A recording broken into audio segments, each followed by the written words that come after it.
Shalom Bapak Ibu Saudara sekalian, selamat hari Minggu dan selamat datang di channel YouTube MDC Magelang. Hari ini kita akan bersama-sama beribadah, namun izinkan saya terlebih dahulu untuk menyampaikan beberapa kegiatan untuk sepekan ini. Doa pagi diadakan secara online dari hari Senin sampai dengan Sabtu pukul 5 sampai dengan selesai. Dan doa malam diadakan secara online setiap hari pukul 8 sampai dengan selesai dengan ID Zoom di bawah ini. Kita tahu bahwa persembahan merupakan sebagian dari ibadah dan ucapan syukur kita kepada Tuhan. Maka marilah kita memberikan yang terbaik kepada Tuhan. Saudara bisa memberikan persembahan melalui nomor rekening di bawah ini.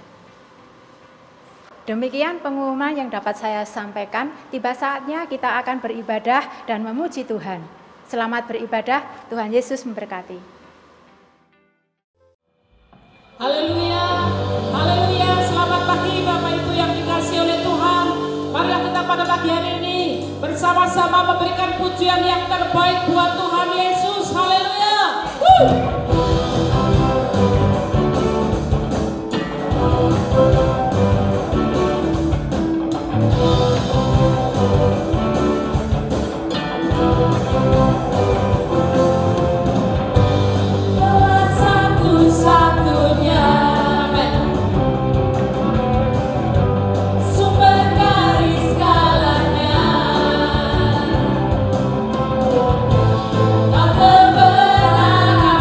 So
Kami tidak akan ragu akan kuasa-Mu Tuhan, akan kasih-Mu Tuhan.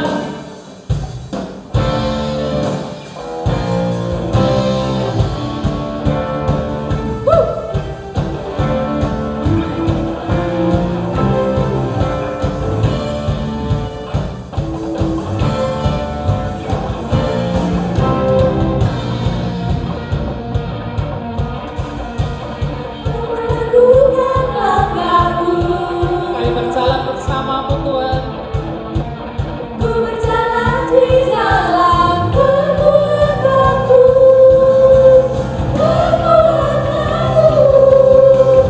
Tuhan Kau perisaiku, lewati badai tak akan gugur, imanku tetap teguh. Takkanku ragu mengikuti Tuhan Kau perisaiku, lewati badai tak akan gugur, imanku tetap teguh. Takkanku ragu mengikuti-Mu, takkanku ragu mengikuti-Mu, takkanku ragu mengikuti-Mu. Haleluya Yesus, haleluya Tuhan, amin.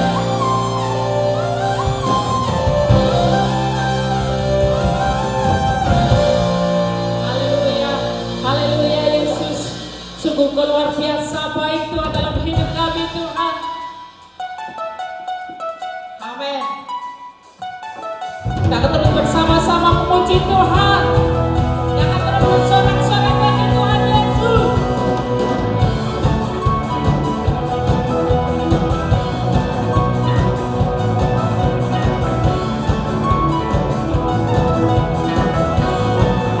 Katakan, Pelukis cakrawala, berangkai jagat raya, pencipta alam semesta. amin.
Bapa, biarlah ini akan menjadikan kesukaan bagi Engkau Yesus.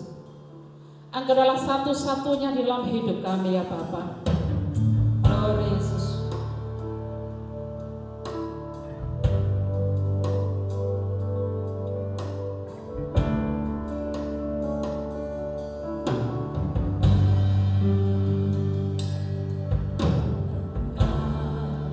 Tuhan yang setia, waktumu selalu yang terbaik. Engkau Tuhan sandaranku, dan Tuhan yang akan berharap padamu. Satu-satunya yang kuandalkan, Sungguh-sungguh satu-satunya ya Tuhan. satunya yang ku percaya. Engkau sumber kekuatan, sumber pengharapan, sumber kedamaian.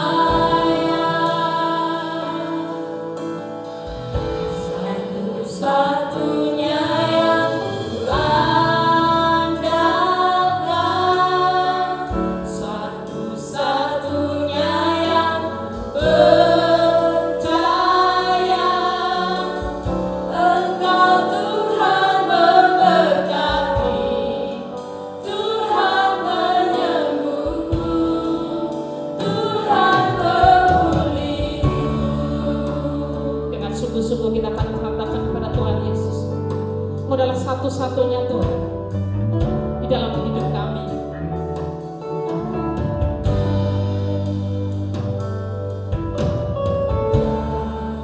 Tuhan yang setia, Sungguh waktumu yang terbaik Tuhan. selalu yang terbaik. Engkau Tuhan sandaranku, dan Tuhan yang akan berharap padamu. Satu-satunya yang kuandalkan, satu-satunya yang percaya. Engkau sumber kekuatan, sumber pengharapan, sumber kedamaian. Satu-satunya yang kuandalkan, satu-satunya yang percaya. Engkau Tuhan memberkati, Tuhan penyembuhku, Tuhan memulihku. Satu-satunya yang kuandalkan. Katakan kepada Tuhan Yesus bahwa Engkau adalah satu-satunya yang buat kami percaya Tuhan. Amin. Engkau sumber kekuatan, Engkau sumber pengharapan, sumber pengharapan, sumber kedamaian. sumber kedamaian. Engkau satu-satunya. Satunya yang kuandalkan, satu-satunya yang percaya. Engkau Tuhan memberkati,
ibadah penyembahan kami ya Bapa. Biarlah ini akan menjadikan dupa yang harum di hadapan Engkau. Dan kalau sebentar ya Tuhan, kami akan duduk diam. Kami akan mendengarkan sebagian daripada kebenaran firman Tuhan. Biarlah urapi hamba-Mu ya Tuhan yang sudah Tuhan percayakan, yang sudah Tuhan utus untuk menyampaikan kebenaran firman Tuhan pada pagi hari ini. Biarlah pengurapan Allah, pengurapan Nabi itu boleh mengalir atas beliau ya Bapa. Sehingga apa yang akan disampaikan itu adalah perkataan yang dari Tuhan, perkataan yang hidup, perkataan yang menguatkan kami, perkataan yang menyegarkan jiwa dan roh kami ya Bapa. Terima kasih Tuhan Yesus, terima kasih ya Bapa. Kami siap diberkati Tuhan. Hanya di dalam nama Tuhan kami Yesus Kristus. Haleluya. Amin.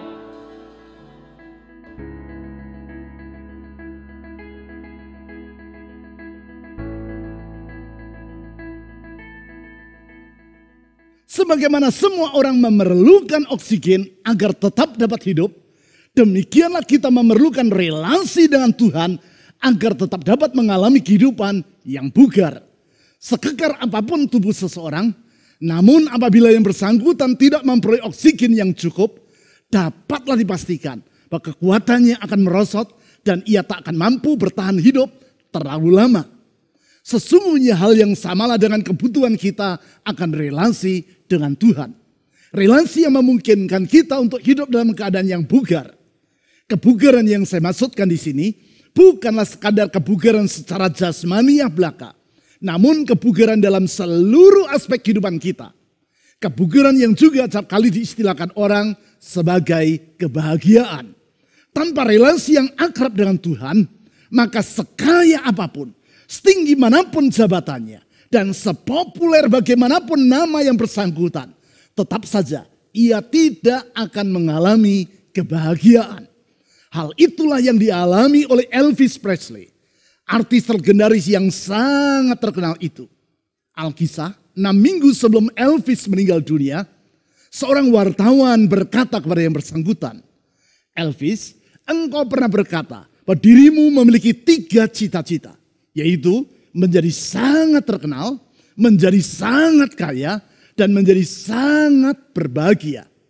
Sudahkah engkau berbahagia?" Jelas Elvis Presley adalah pribadi yang sangat terkenal. Sedemikian terkenalnya sehingga walaupun ia telah meninggal dunia hampir 50 tahun yang lampau, namun sampai hari ini rumah kediaman Elvis yang diberi nama Graceland di Memphis, Tennessee, setiap tahunnya masih dikunjungi oleh 1,5 juta orang turis dari berbagai penjuru Amerika dan dunia. Tentang kekayaan tidak usah diragukan, yang bersangkutan sangatlah kaya. Kekayaannya yang antara lain terlihat dari 2 buah pesawat pribadi dan puluhan mobil mewah seperti Rolls-Royce Phantom 5 yang menghiasi museum di Graceland. Oleh sebab itu, wartawan tadi tidak bertanya, apakah engkau sudah terkenal dan kaya? Namun yang ia tanyakan adalah, sudahkah engkau berbahagia? Mendengar pertanyaan tersebut, Elvis terdiam sejenak.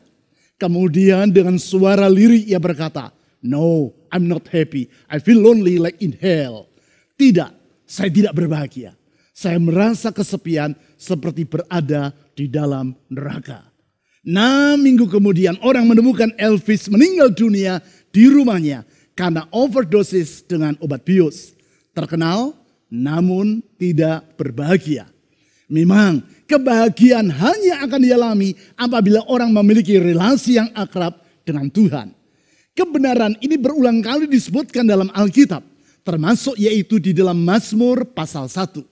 Di dalam Mazmur yang sangat indah tersebut dijelaskan tentang akibat dari relasi dengan Tuhan dan bagaimana kita dapat memelihara keakraban yang membuahkan kebahagiaan di segala keadaan tersebut. Singkat kata, dengan menelaah Mazmur pasal 1, kita akan dapat memahami apakah yang perlu kita lakukan agar di masa yang sukar kita tetap dapat hidup dalam keadaan yang segar atau refresh. Mari kita melihat Mazmur pasal 1 tersebut, yaitu dengan membaca ayat 1 sampai 4. Mazmur pasal 1 ayat 1 sampai 4. Berbahagialah orang yang tidak berjalan menurut nasihat orang fasik, yang tidak berdiri di jalan orang berdosa, dan yang tidak duduk dalam kumpulan pencemooh. Ayat 2, tetapi yang kesukaannya ialah Taurat Tuhan. Dan yang merenungkan Taurat itu siang dan malam. Ia seperti pohon yang ditanam di tepi aliran air, yang menghasilkan buahnya pada musimnya, dan yang tidak layu daunnya. Apa saja yang diperbuatnya berhasil. Ayat 4, bukan demikian orang fasik. Mereka seperti sekam yang ditiupkan angin. Di dalam Mazmur ini dibandingkan akibat antara relasi yang akrab dengan orang berdosa dan relasi yang intim dengan Tuhan. Di ayat 1 digambarkan bahwa orang yang bergaul akrab dengan orang berdosa adalah sama seperti orang yang berjalan menurut nasihat orang fasik, berdiri di jalan orang berdosa, dan duduk dalam kumpulan pencemooh. Orang yang hidup seperti itu tidak akan berbahagia dan hidupnya hampa tanpa makna. Sebab di ayat 4 diutarakan bahwa orang berdosa atau orang fasik adalah bagaikan sekam.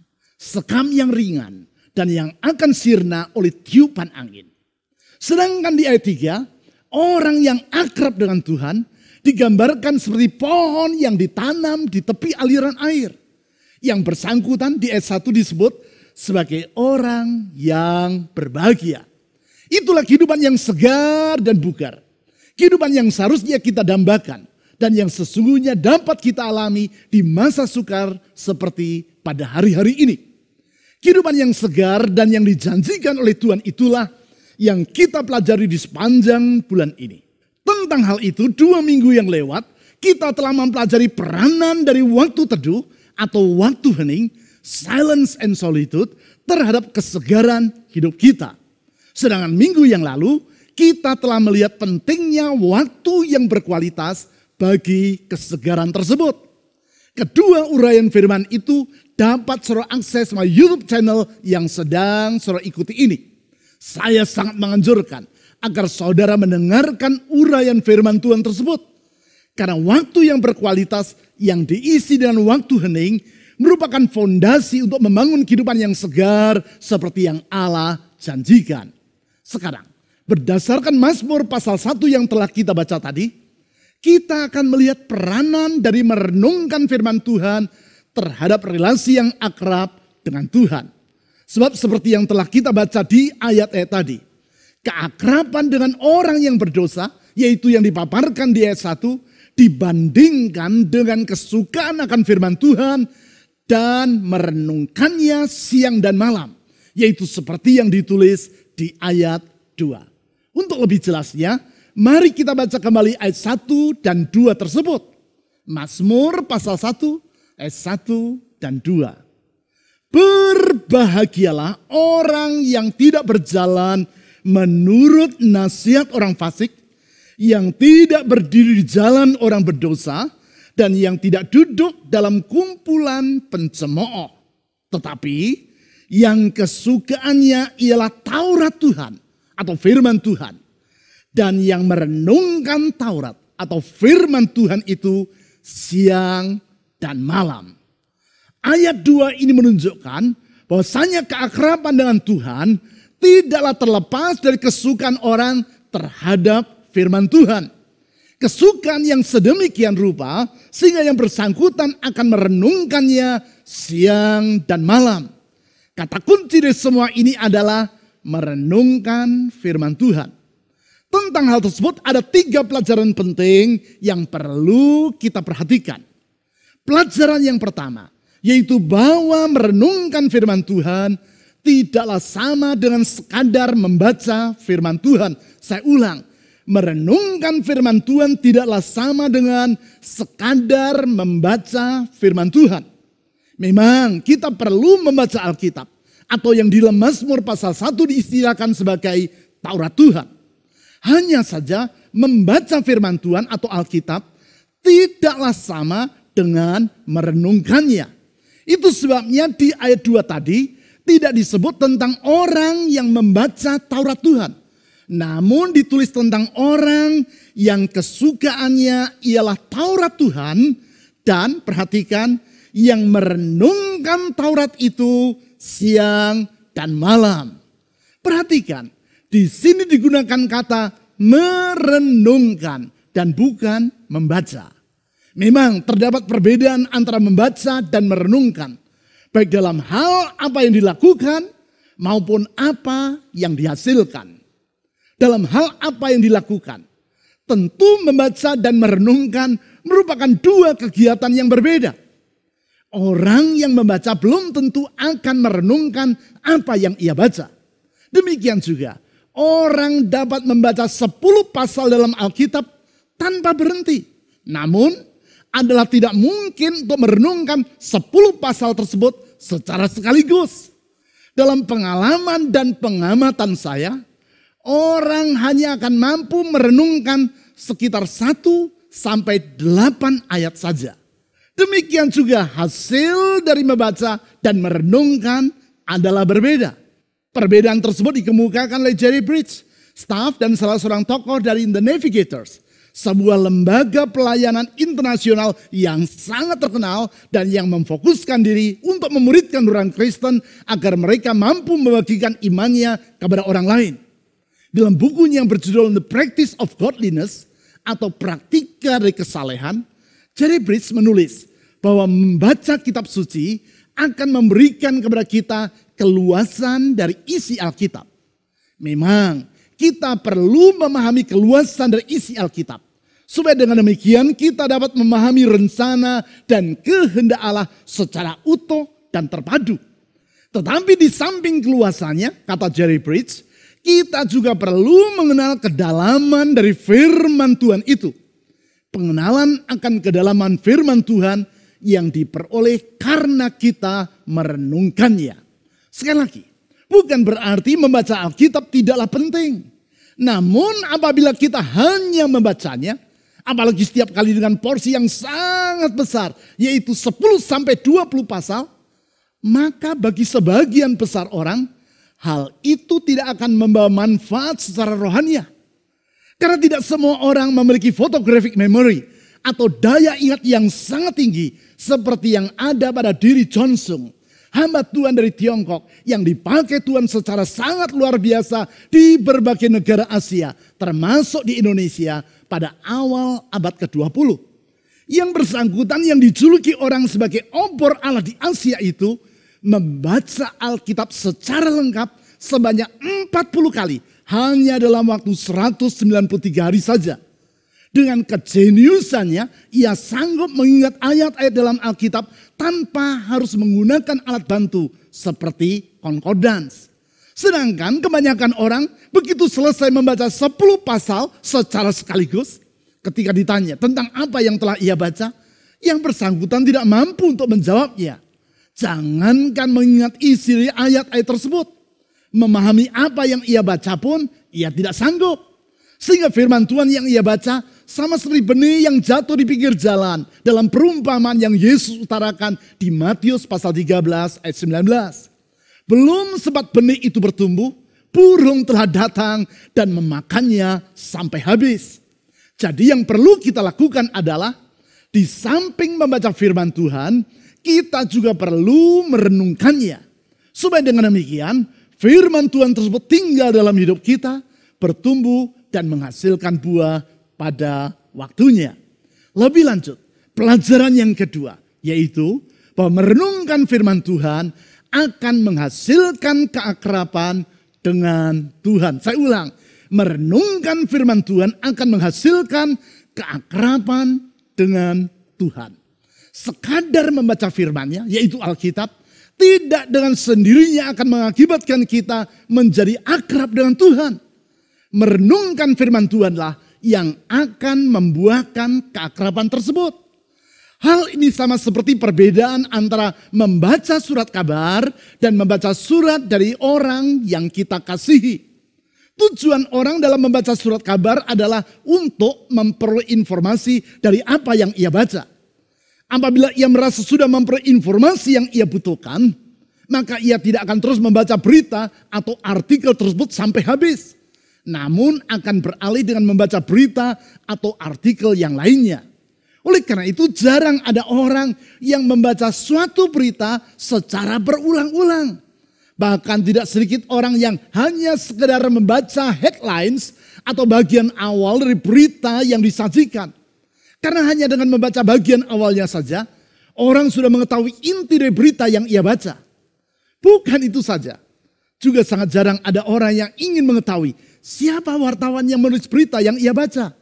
Jangankan ingin mengenal yang bersangkutan, untuk mengetahui nama dari wartawan itu pun ia juga tidak merasa memerlukannya. Yang penting bagi yang bersangkutan adalah memperoleh informasi yang ia butuhkan. Tetapi lain halnya dengan membaca surat dari orang yang saudara kasihi. Di masa lalu sebelum ada email dan WhatsApp, pasangan kekasih akan berkomunikasi dengan saling mengirim surat. Saudara yang mengalaminya tentu masih ingat apa yang saudara lakukan di saat itu. Saudara tidak akan sekedar membaca bagian awal dari surat atau headline-nya saja.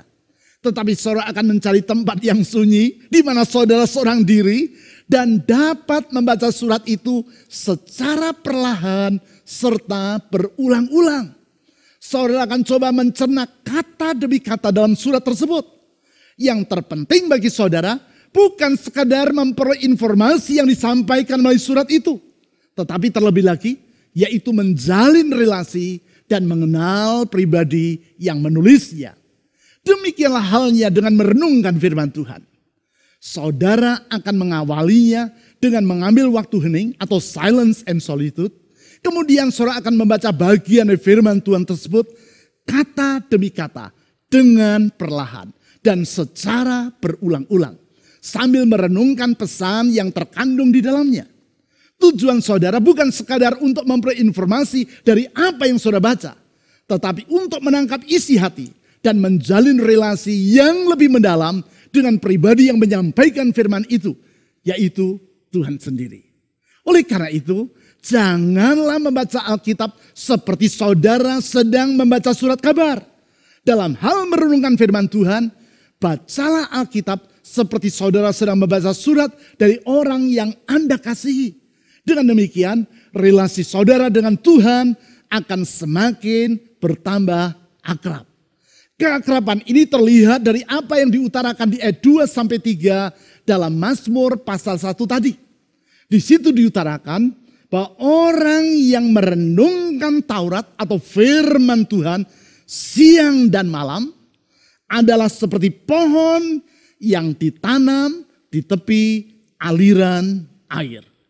Frasa atau penggalan kalimat pohon yang ditanam di tepi aliran air ini menjelaskan relasi sang pohon dengan aliran air yang berada dekat dengan dirinya. Itulah relasi antara orang yang merenungkan firman Allah dengan Tuhan yang berfirman. Patut diketahui bahwa kata merenungkan di ayat 2 ini di dalam bahasa Ibrani adalah hagah. Yang artinya antara lain yaitu pondering atau merenungkan, to murmur atau bergumam, atau tuku, yaitu mendekut seperti suara burung merpati. Semua itu menggambarkan tindakan yang dilakukan secara berulang-ulang. Memang itulah yang kita lakukan dalam merenungkan firman Tuhan. Kita membaca 1-8 ayat dalam Alkitab, kemudian merenungkan pesan dalam ayat tersebut secara berulang-ulang. Merenungkan firman Tuhan yang membuatnya berbeda dengan melakukan meditasi di luar iman Kristiani. Seperti yang telah saya utarakan minggu yang lalu. Di dalam bermeditasi di luar iman Kristiani, orang berusaha untuk mengosongkan pikirannya. Upaya itu dilakukan antara lain, yaitu dengan mengatur nafas dan berupaya untuk menyatukan diri dengan alam semesta. Tetapi tidak demikian halnya dengan perenungan seperti yang diajarkan dalam Alkitab. Yesus tidak pernah mengajar para muridnya untuk mengosongkan pikiran mereka, maupun mengatur napas demi menjalin relasi dengan Allah. Di dalam perenungan yang diajarkan dalam Alkitab, orang bukan diajak untuk mengosongkan pikirannya, tetapi justru mengisi pikiran dengan kesadaran akan kehadiran Tuhan, serta dengan firman-Nya. Memang untuk perenungan tersebut adalah baik bila orang berada di dalam keheningan. baik keheningan secara eksternal maupun internal, dan juga tidak di tengah keramaian orang banyak. Itulah yang biasa disebut sebagai silence and solitude. Waktu hening atau waktu teduh seperti yang diteladankan oleh Yesus sendiri dan yang telah saya uraikan dalam 2 khotbah secara berturut-turut di 2 minggu yang lewat. Tentu saudara ingin mengetahui lebih jauh tentang bagaimana langkah-langkah praktis untuk melakukan perenungan ini. Waktu kita dalam ibadah ini tidak cukup untuk menjelaskannya secara rinci. Oleh karena itu, saya mengundang saudara untuk mengikuti pertemuan tengah minggu atau midweek gathering yang akan dilaksanakan secara online pada hari Selasa, tanggal 17 Agustus yang akan datang, yaitu mulai pukul 7 malam. Saudara dapat mengikuti acara tersebut melalui YouTube channel yang sedang saudara ikuti ini. Dalam midweek gathering tersebut, saya akan menjelaskan langkah-langkah praktis untuk melakukan perenungan atau pondering. Bukan itu saja, saudara juga dapat mengajukan pertanyaan-pertanyaan tentang seluk-beluk dari perenungan tersebut. Jangan lewatkan kesempatan ini. Catat tanggalnya dan ikutilah pertemuan yang akan dilaksanakan mulai pukul 7 malam tersebut melalui YouTube channel yang sedang saudara ikuti ini. Untuk memudahkan saudara mengingatnya, tekanlah tombol subscribe dan gambar lonceng dari YouTube channel ini. Sehingga pada harinya, saudara akan diingatkan tentang acara yang sangat penting tersebut. Sekarang, pelajaran yang ketiga, yaitu bahwa merenungkan firman Tuhan akan membuahkan kesegaran yang dari Tuhan. Saya ulang, merenungkan firman Tuhan akan membuahkan kesegaran yang dari Tuhan. Kesegaran ini tidak terlepas dari pembaruan kehidupan yang kita alami oleh karya Roh Kudus yang bekerja melalui firman Tuhan dalam kehidupan kita. Pembaruan dan kesegaran yang kita alami bukan karena sekadar membaca atau mengetahui firman Tuhan. Mengapa saya berkata bahwa pembaruan atau kesegaran tersebut bukan sekadar karena orang membaca atau mengetahui isi Alkitab? Alasannya sederhana. Yaitu karena mengetahui isi Alkitab saja tidak dengan sendirinya akan mengubah kehidupan seseorang. Terdapat perbedaan yang sangat besar antara memperoleh informasi dan mengalami transformasi. Pernahkah saudara mengenal orang yang banyak mengetahui isi Alkitab, namun kehidupannya tidak kunjung mengalami perubahan? Yang bersangkutan memiliki banyak informasi tentang isi Alkitab, namun kehidupannya tidak mengalami transformasi. Ia mampu memberitahu orang lain tentang apa yang menjadi isi dari Alkitab, namun kehidupan yang bersangkutan bertolak belakang dengan apa yang diajarkan maupun yang dijanjikan di dalam Alkitab. Saya duga saudara pasti pernah bertemu dengan orang yang hidupnya seperti itu. Apa yang menjadi akar masalah dari hal tersebut? Sekali lagi, membaca Alkitab bukanlah tindakan yang keliru. Bahkan hal itu merupakan tindakan yang sangat penting. Itu sebabnya saya acap kali mengajak orang untuk membaca Alkitab setiap hari. Dan menganjurkan orang untuk membaca Alkitab secara lengkap dalam setahun. Melalui program radio The Living Word yang pernah disiarkan selama 4 tahun berturut-turut beberapa waktu yang lewat. Saya telah memberi contoh dengan membaca 4 pasal dalam Alkitab setiap hari. 2 pasal dari kitab Perjanjian Lama secara kronologis, 1 pasal dari kitab Perjanjian Baru, dan 1 pasal dari kitab Mazmur atau Amsal. Daftar bacaan Alkitab tersebut dapat saudara ikuti di buku ibadah harian seperti yang ada di tangan saya ini. Dengan cara itu, dalam 1 tahun, saudara akan membaca seluruh Alkitab secara lengkap, membaca keempat kitab Injil 2 kali, dan kitab Mazmur serta Amsal 2 kali juga. Lakukanlah hal itu minimal sekali dalam seumur hidup Anda. Siapa tahu nanti di sorga saudara ditanya oleh malaikat, apakah engkau pernah membaca Alkitab secara lengkap? Saat itu saudara tidak akan kerepotan untuk menjawabnya. Dan tidak usah berkata, bagaimana ya? Tidak. Ya, kita perlu membaca Alkitab setiap hari. Namun di saat yang sama, kita juga perlu menyadari bahwa membaca Alkitab saja tidaklah cukup. Mengapa? Sebab terdapat kesenjangan antara mengetahui kebenaran dan menghayati kebenaran. Tidak sedikit orang yang walaupun mengetahui kebenaran, namun tidak berdaya untuk mempraktikkannya dalam kehidupannya sehari-hari. Di sini pentingnya peranan dari merenungkan firman Tuhan. Merenungkan, yaitu memikirkan bagian firman Tuhan yang telah kita baca tadi dengan perlahan, tenang, dan secara berulang-ulang. Bagaikan seekor hewan yang memamah biak rumput yang ia makan. Coba perhatikan sapi yang sedang duduk berbaring. Saudara akan melihat bahwa mulut sapi itu tidak berhenti mengunyah. Apa yang ia kunyah? Rumput yang telah ia makan dan sudah masuk ke dalam lambungnya.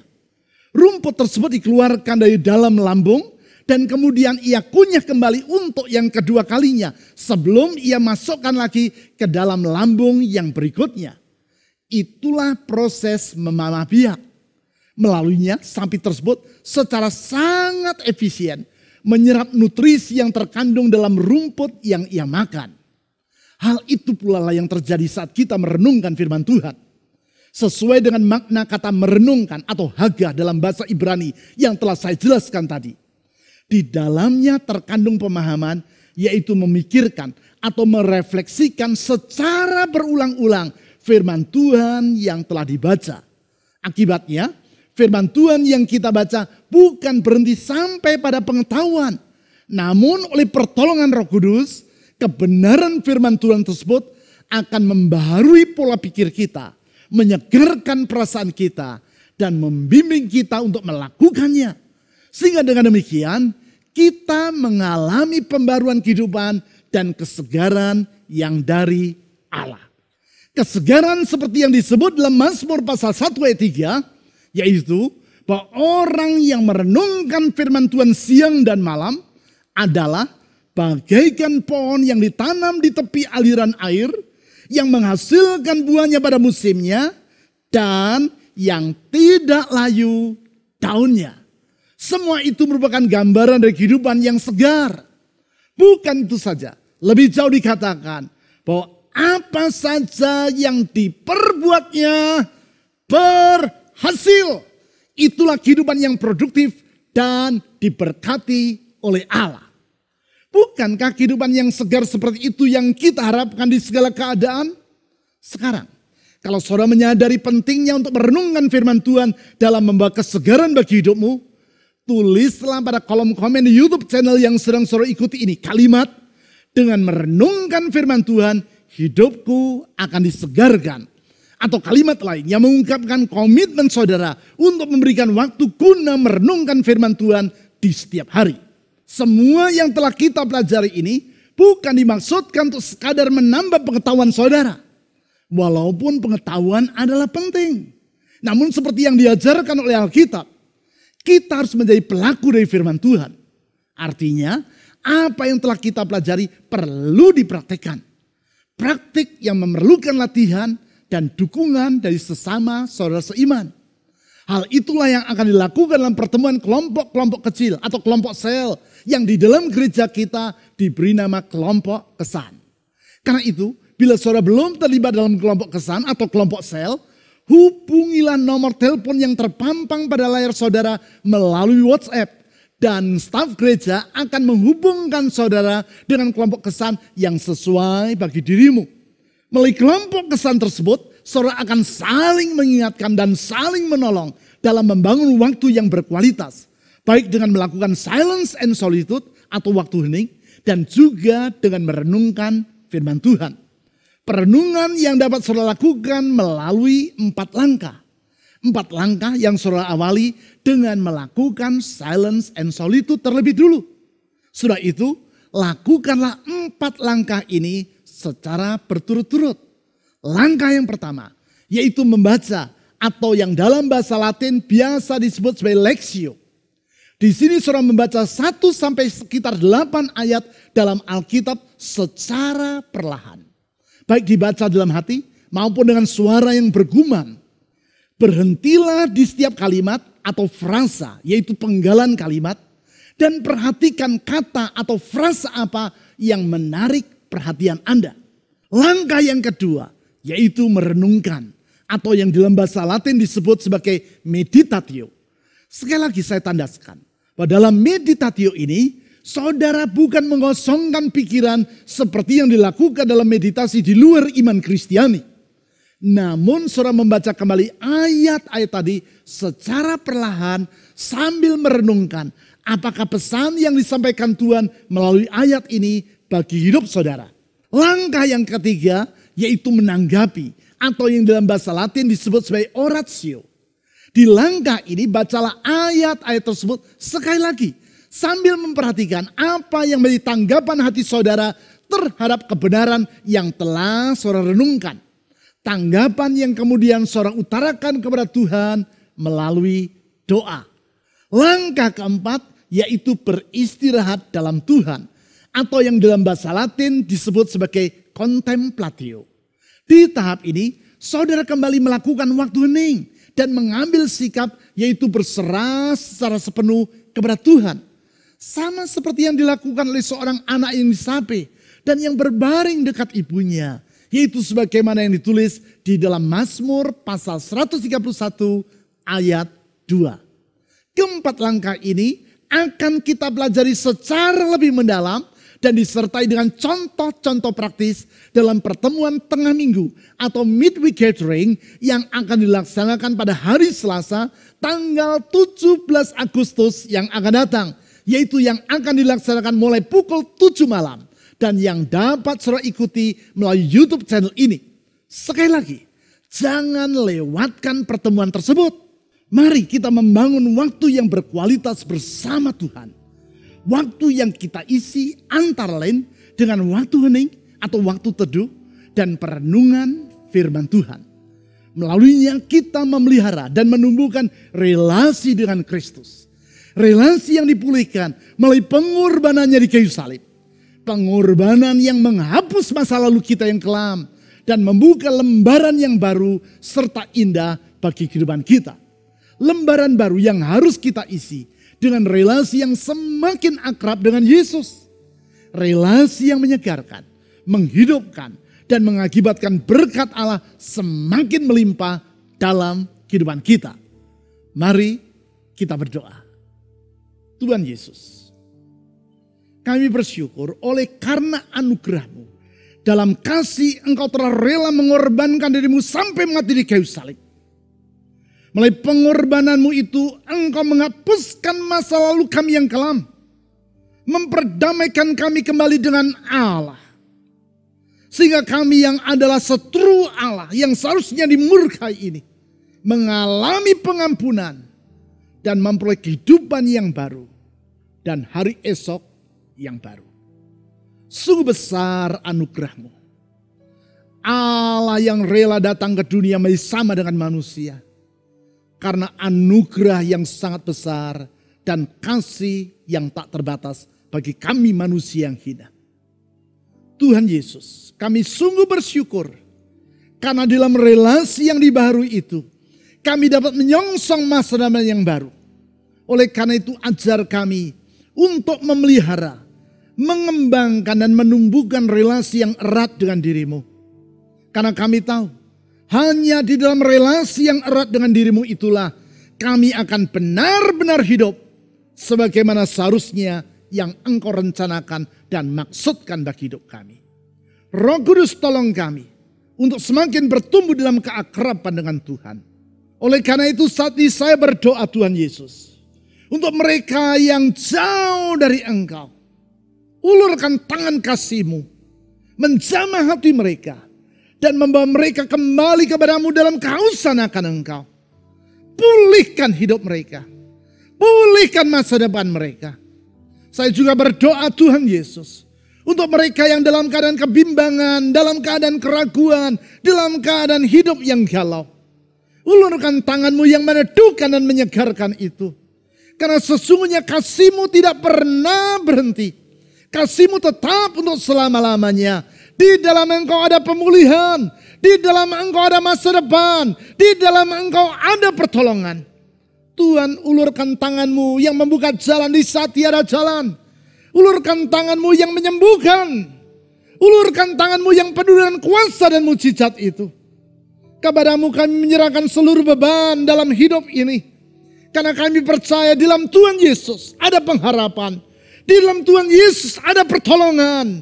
Di dalam Tuhan Yesus ada jawaban.